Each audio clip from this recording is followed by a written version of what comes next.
During the 1980s, Myanmar's totalitarian government maintained an iron grip over its population through the flouting of civil liberties and the violation of human rights through violent physical abuse.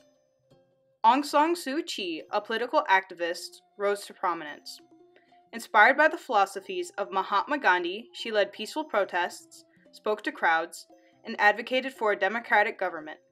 In 1989, she helped establish the National League for Democracy, but the ruling government put her under house arrest for 15 of the next 21 years.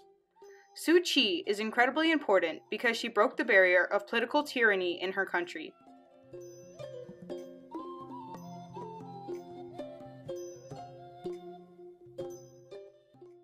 Before 1988, Myanmar was called Burma.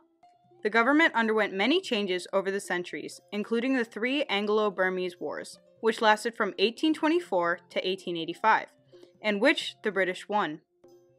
The British ruled for 65 years, but during this time, the Burmese opposed them with guerrilla warfare to show their resistance.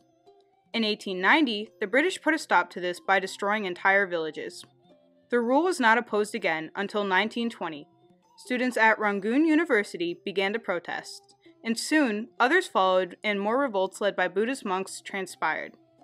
University student Aung San gained prominence as a founding member of the anti-fascist People's Freedom League, AFPFL, and in 1947 was helping to negotiate Burma's independence from Britain, though Aung San and several members of his government were assassinated that same year. U Nu, one of Aung San's colleagues, stepped up as the new leader and secured Burma's independence, staying in office until March 1962, when General Ne Win staged a coup and took control. When Ne Win implemented the Burmese way to socialism, it led to economic decline. Within a decade, annual rice exports, 40 to 50% of the country's GDP, decreased from 1.7 million tons to 170,000 tons. Myanmar was given United Nations Least Developed Country status in 1987. The economic damage led to civil unrest, coming to a head in 1988 as poverty levels rose and thousands of citizens began to protest. In the midst of this conflict, Aung San Suu Kyi rose to prominence. Aung San's daughter, Aung San Suu Kyi, was born on June 19, 1945, in Rangoon, Myanmar. Living in many places, she relocated from New York to London during the 70s until 1988, when she went back to Myanmar to help care for her dying mother. During Suu Kyi's time back in Myanmar, protests called the 8888 uprisings were taking place, as they started on August 8, 1988. The government had isolated Myanmar economically, which thrust it into extreme poverty. When the government revoked student tuition, hundreds of thousands took to the streets fighting for democracy and economic freedom. An estimated 3,000 students were killed by the military. These protests caused Ne Win to step down and a council of military leaders called the military junta took control.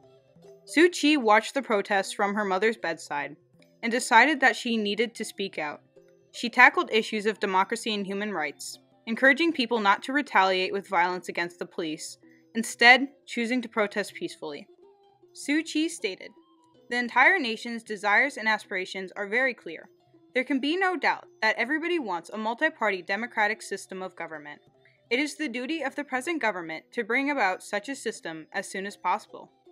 Suu Kyi began breaking the barrier of Myanmar's oppressive government by helping establish the National League for Democracy in the aftermath of the 8888 protests. The NLD advocated for non-violent movement towards multi-party democracy in Myanmar, and also supported human rights, the rule of law, and national reconciliation. They won a parliamentary majority in the 1990 Myanmar general election. The ruling military junta refused to recognize the result and put Suu Kyi under house arrest. She was seen as the threat to the government because they feared her determination, voice, and support she held. Suu Kyi stated that until the country returned to a civilized government and political prisoners were freed, she would remain in Myanmar. As Professor Michael Charney of SOAS states, I think that there was a lot of tension between her perceived role as the daughter of her father and having a kind of a destiny for Burma, and her personal responsibilities, as to her family, and that was a big tension that caused a lot of personal tragedy in her life. It involved, for example, an episode where her husband was dying of cancer, and the military wouldn't allow her. They'd allow her to leave the country when she was under house arrest to see him, but they wouldn't allow her back in, and so she had to make the choice to stay in Burma and not be there when her husband died, and also not spend probably the amount of time with her children she probably would have wished to have spent. While under house arrest, she was awarded the Nobel Peace Prize in 1991 for her nonviolent struggle for democracy and human rights. The NLD became less prominent after Suu Kyi's arrest. The party became subdued as many key members and leaders of the organization were arrested. Suu Kyi was released in 2010, and in 2011, she negotiated some freedoms that allowed the NLD to run in the next election. In 2012, the Myanmar by-elections were held to fill 48 empty parliament seats. The NLD won 43 of 44 seats they contested. Suu Kyi secured one of those seats, and the NLD became the majority party. In 2015, the general elections were held. The NLD won a landslide victory, as well as maintained their possession of parliament. Suu Kyi was elected as the state councillor, and this made her the de facto leader. The military junta still retains immense control, acting as their own faction of government. Their leader refuses to step down, and the military does not answer to Suu Kyi. Since 2016, the military has shown violent physical abuse towards the Muslim Rohingya minority of the southwestern Rakhine state, and Suu Kyi has remained silent about the military's brutal methods, over which she has no power. She has received much criticism from world leaders.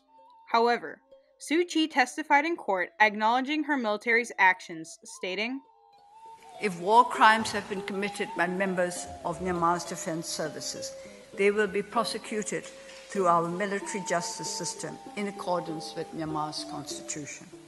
I think it's unfortunate that we've seen how things have played out since 2017. I think that had that not happened, we might have remembered Aung San Suu Kyi as being a truly inspirational figure historically, who would have been almost like a Mahatma Gandhi in India by the struggle she waged. From a Western perspective, Suu Kyi's silence towards the Rohingya is heinous. However, it is important to look at the situation from the perspective of those in Myanmar.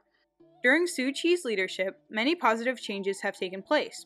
Between 2012 and 2019, Myanmar's economy has grown approximately 19% to $77 billion, and is predicted to grow 6.6% in 2020. Myanmar is also projected to graduate from the least developed country status by 2025. The poverty rates have also decreased from 48.2% in 2005 to 24.8% in 2017. And school enrollment rates have increased from less than 90% in 2010 to 97.66% in 2017. Efforts to stimulate social change are ongoing, such as the Saffron Revolution in 2007. This started when the military junta in Myanmar raised fuel prices, causing massive protests of up to 100,000 people, led by Buddhist monks. As part of their protests, the monks refused to provide religious services to the military. Since Myanmar is 98% Buddhist, it meant the monks were revered, yet the military turned to violence against them. The revolution ended when the military brutally cracked down on the protesters, arresting over 6,000 people. Suu Kyi aided protesters during this time, talking with regime officers while under house arrest. This revolution has helped push the government towards reforms. Other examples include participation in the global climate strike and the yearly Yangon Pride Festival. These events stand as modern examples of how Suu Kyi inspires others in Myanmar to keep fighting for freedom, human rights, and political and social change. Aung San Suu Kyi has had an indisputable impact upon the country of Myanmar.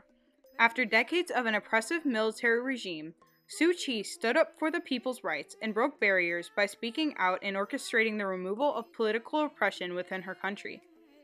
Under Suu Kyi's guiding hand over the last 8 years, the country has seen substantial growth in many areas, and ongoing actions will continue to advance the country economically, socially, politically, and ecologically.